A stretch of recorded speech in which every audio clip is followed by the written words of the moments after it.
함께 사도신경으로 우리의 신앙을 고백하시겠습니다. 전능하사 천지를 만드신 하나님 아버지를 내가 믿사오며 그 외아들 우리 주 예수 그리스도를 믿사오니 이는 성령으로 잉태하사 동정녀 마리아에게 나시고 본디오 빌라도에게 고난을 받으사 십자가에 못 박혀 죽으시고 장사한 지 사흘 만에 죽은 자 가운데서 다시 살아나시며 하늘에 오르사 전능하신 하나님 우편에 앉아 계시다가 저리로서 산자와 죽은 자를 심판하러 오시리라. 성령을 믿사오며 거룩한 공예와 성도가 서로 교통하는 것과 죄를 사하여 주시는 것과 몸이 다시 사는 것과 영원히 사는 것을 믿사옵나이다. 아멘. 오늘 함께 부를 찬송가는 97장입니다. 97장 정혼한 처녀에게입니다.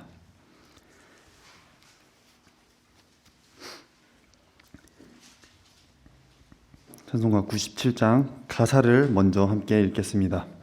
정혼한 처녀에게 주 천사 나타나 두려워하지 말라. 참 기쁜 소식을 온 세상 사람에게 나 전파하노라. 주 은혜 받은 자여 큰 복이 있으라. 주님이 함께하니 큰 영광이로다. 주 너를 택하시사 큰 복을 주셨네. 천사의 말을 듣고 엎드린 마리아 떨리는 마음으로 그 말씀 들었네. 주 천사 전한 말씀 그 맘에 새겼네. 무서워하지 말라. 너 잉태하리니 그 탄생하는 아기 예수라 하리라. 온 세상 다스리는 만왕의 왕이라. 마리아 말하기를 이런 일이 있을까? 전능한 주님께서 너 함께 하시며 그 크신 권능으로 널 덮으시리라. 주 말씀 듣고 나서 마리아 엎드려 나 주의 종이오니 뜻대로 하소서. 나 이 몸 주께 맡겨 그 말씀 따르리. 아멘. 함께 찬양하시겠습니다.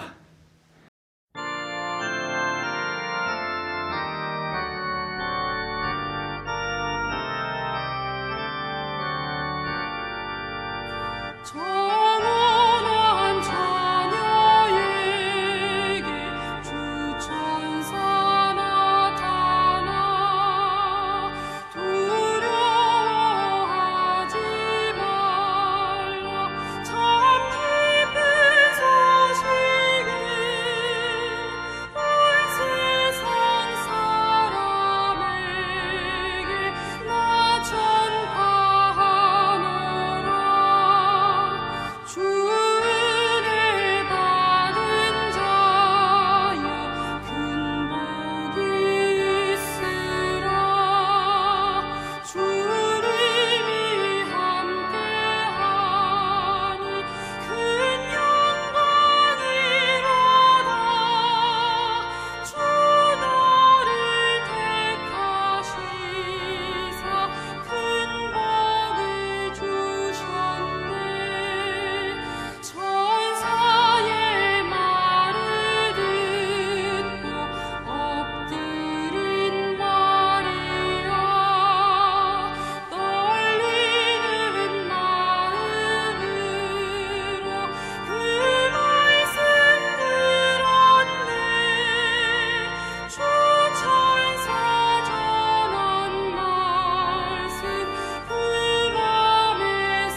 오늘 우리에게 주시는 하나님의 말씀은 열왕기상 1장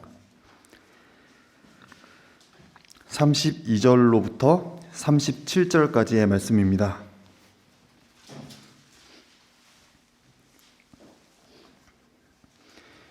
열왕기상 1장 32절로부터 37절까지 말씀입니다. 제가 읽어드리겠습니다. 눈으로 함께 보시겠습니다. 다윗 왕이 이르되 제사장 사독과 선지자 나단과 여호야다의 아들 브나야를 내 앞으로 부르라 하니 그들이 왕 앞에 이른지라. 왕이 그들에게 이르되 너희는 너희 주의 신하들을 데리고 내 아들 솔로몬을 내 노새에 태우고 기혼으로 인도하여 내려가고 거기서 제사장 사독과 선지자 나단은 그에게 기름을 부어 이스라엘 왕으로 삼고 너희는 뿔나파를 불며 솔로몬 왕은 만세수를 하옵소서 하고 그를 따라 올라오라. 그가 와서 내 왕위에 앉아 나를 대신하여 왕이 되리라. 내가 그를 세워 이스라엘과 유다의 통치자로 지명하였느니라. 여호야다의 아들 브나야가 왕께 대답하여 이르되 아멘. 내 주 왕의 하나님 여호와께서도 이렇게 말씀하시기를 원하오며 또 여호와께서 내 주 왕과 함께 계심같이 솔로몬과 함께 계셔서 그의 왕위를 내 주 다윗 왕의 왕위보다 더 크게 하시기를 원하나이다 하니라. 아멘. 사랑하는 여러분, 오늘도 주님 말씀 따라서 담대하게 살아가는 하루 그리고 한 주간 보내시기를 바랍니다. 이제 세월이 많이 흘렀습니다. 세월이 흘러서 다윗 왕도 나이가 많아지니까 기력이 쇠해지게 되었습니다. 그러다 보니까 자연히 어떤 문제가 일어나게 될까요? 다윗이 이제 곧 죽게 되면 후계자를 누구로 만들 것인가 라고 하는 후계자 문제가 나라의 중요한 대사로 떠오르게 되었던 겁니다. 과거 우리나라도 그랬었지만 당시 여러 나라들도 별다른 문제가 없으면 왕의 맏아들을 후계자로 삼는 그런 경우가 있었습니다. 물론 이스라엘도 다윗이 즉위한 뒤로는 다윗의 가문이 계속해서 왕의 자리를 이어가게 될 것이다 라고 하나님께서 말씀을 해주셨습니다. 그러나 하나님께서는 다윗의 가문이 왕의 자리를 이어갈 것이다 라고 하셨지 다윗의 맏아들 장손이 나라를 갖게 될 것이다 라고 말씀하시지는 않으셨습니다. 특히 이 후계자 문제에 있어서는 아들들 중에서 특히 솔로몬에게 왕이 되게 할 것이다 라고 이미 예정하신 것 같은 문문이 있습니다. 사무엘하 12장 24절과 25절에 보면 다윗의 아들들 중에서 솔로몬을 하나님께서 나의 사랑하는 자다 라고 지명을 해주셨고 이후에 이제 다윗은 솔로몬에게 왕위를 내가 이어주겠다 라고 밧세바에게 약속하는 장면도 나옵니다. 그런데 문제가 일어나게 됩니다. 첫째 아들 암논은 압살롬에게 죽임을 당하게 되죠. 이제 이복 동생 겁탈했다가 압살롬에게 죽임을 당하고 둘째 아들은 어렸을 때 죽게 되고 셋째 아들 압살롬은 이제 다윗에게 반기를 들었다가 이제 왕권을 얻으려고 반역을 일으키다 죽었고 남은 아들들 중에서 이제 넷째 아들인 아도니아라고 하는 사람, 오늘 본문에 나오는 아도니아라고 하는 사람이 이제 남은 사람들 중에서 장손이 되게 된 겁니다. 그러니까 아도니아도 자기가 왕위를 물려받아야겠다는 이렇게 생각을 하게 된 겁니다. 그래서 다윗이 다스리고 있었던 이 나라는 왕권 마지막쯤에 되어서 다시 한번 진통을 겪게 되는 것입니다. 왕위를 누구에게 물려줘야 할 것인가 라는 문제 때문에. 다윗이 이제 기력이 쇠하여지니까 넷째였지만 이제 첫째가 된 아도니아가 마음이 좀 급해지게 된 겁니다. 이대로 있다가는 자신이 왕이 못 될 수도 있다라고 하는 것을 알았기 때문에 다윗이 죽고 정상적으로 왕위가 이어지기 전에 내가 왕자를 차지해야겠다라고 아도니아가 생각을 했던 겁니다. 그래서 그는 일단 군사부터 모으게 됩니다. 오늘 우리가 읽은 1장의 앞에 5절은 말씀합니다.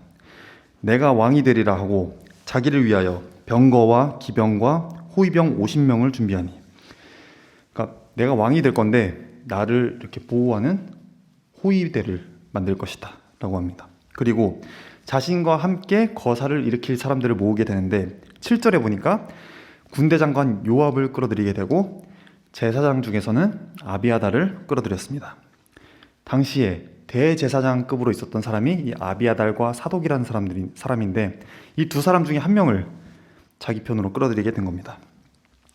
그런데 실제로 이 요압이라는 사람과 아비아달이라는 사람은 최고의 실권자들은 아니었습니다.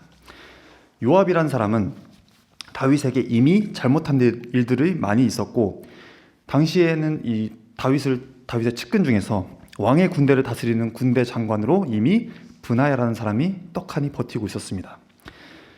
그리고 제사장 아비아달 같은 경우에도 항상 사독이라는 사람과 같이 이름이 거론될 때에는 항상 사독을 먼저 말하고 그 다음에 아비아달을 말하는, 그래서 대제사장으로 사독이라는 사람이 가장 그 핵심적인 위치에 있었고 주도적인 자리를 가지고 있었고, 그 다음이 아비아달이었던 겁니다.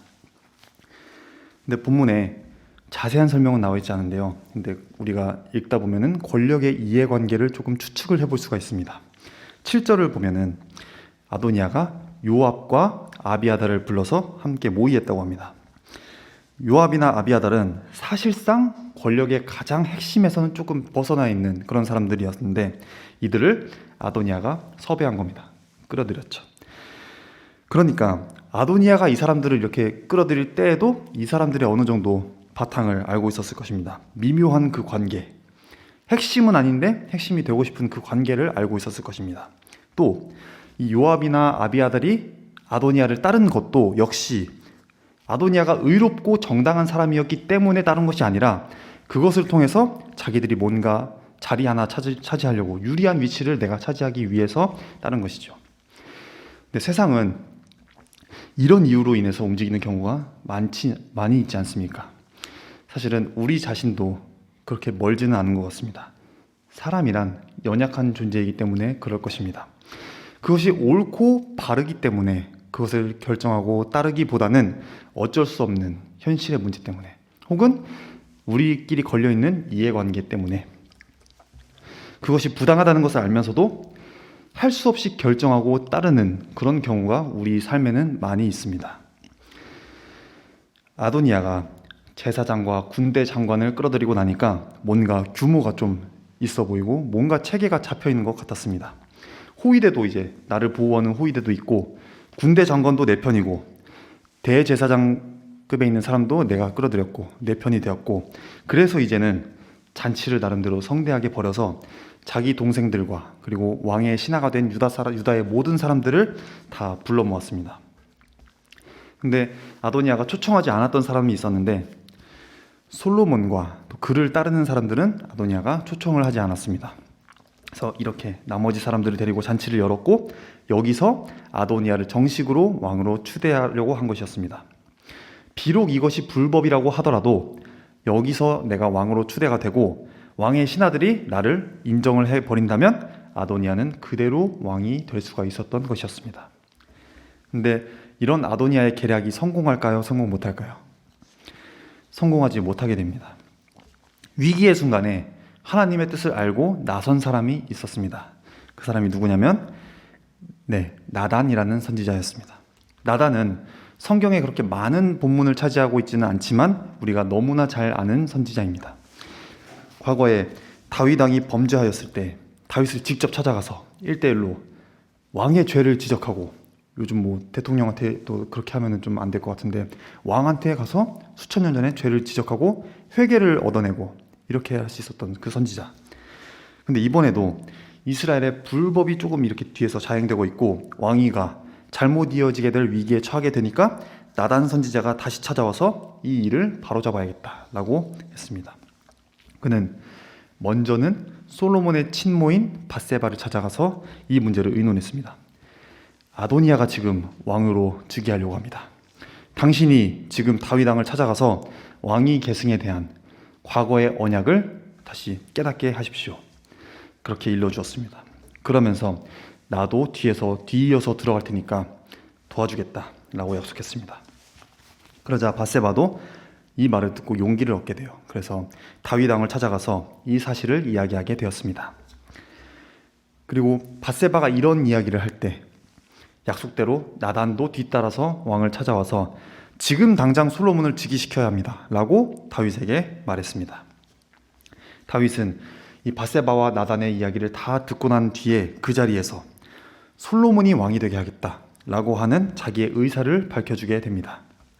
그리고 즉시 솔로몬을 왕으로 즉위시키라는 말이 나오는데 그 명령이 바로 우리가 읽었던 본문의 내용입니다.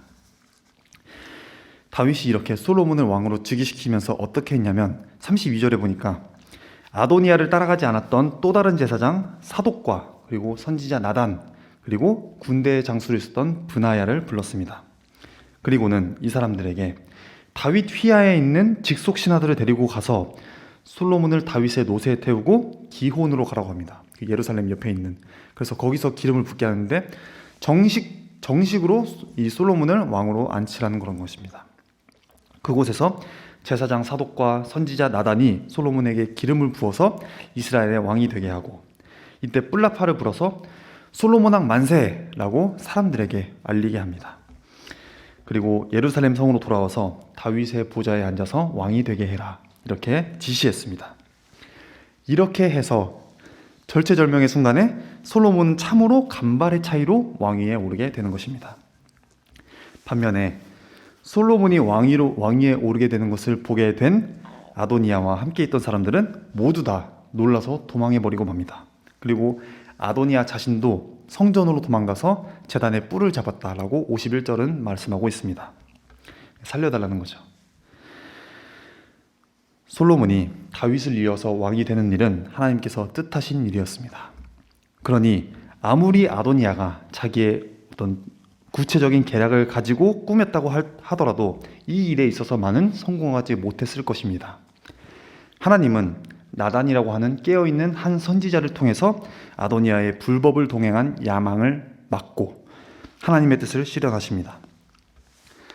오늘의 이야기를 정리해보면 아도니아와 공모한 사람들을 보면서 우리의 연약함 때문에 어쩔 수 없이 우리가 환경에 좌우되어서 그릇된 길을 선택하고 따라가는 일이 없게 해달라고 주님의 은혜를 구하는 그런 겸손한 삶의 자세를 가져야 하겠습니다. 그리고 나단의 모습을 보면서 먼저 우리 자신이 늘 깨어있는 사람이 되어야 하고 그런 삶을 살기 위해서 애쓰고 그래서 이 시대 가운데서도 함께 하시는 은혜를 체험하고 주님의 증인이 되어서 살아갈 수 있는 그런 삶이 되어야 하겠습니다.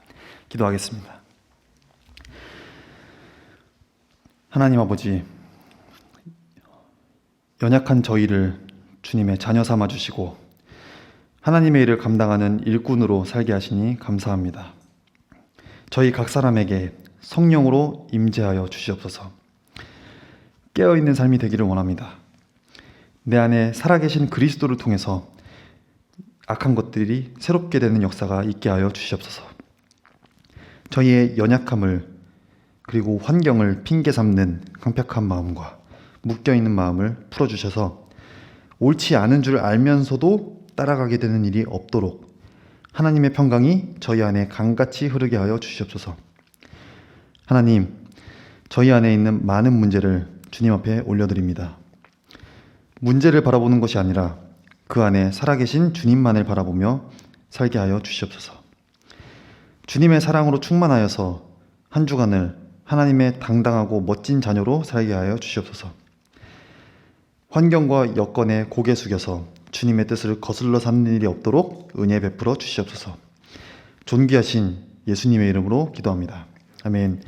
하늘에 계신 우리 아버지여, 이름이 거룩히 여김을 받으시오며 나라의 임하옵시며 뜻이 하늘에서 이룬 것 같이 땅에서도 이루어지이다. 오늘날 우리에게 일용할 양식을 주옵시고 우리가 우리에게 죄 지은 자를 사하여 준 것 같이 우리의 죄를 사하여 주옵시고 우리를 시험에 들게 하지 마옵시고 다만 악에서 구하옵소서. 대개 나라와 권세와 영광이 아버지께 영원히 있사옵나이다. 아멘.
주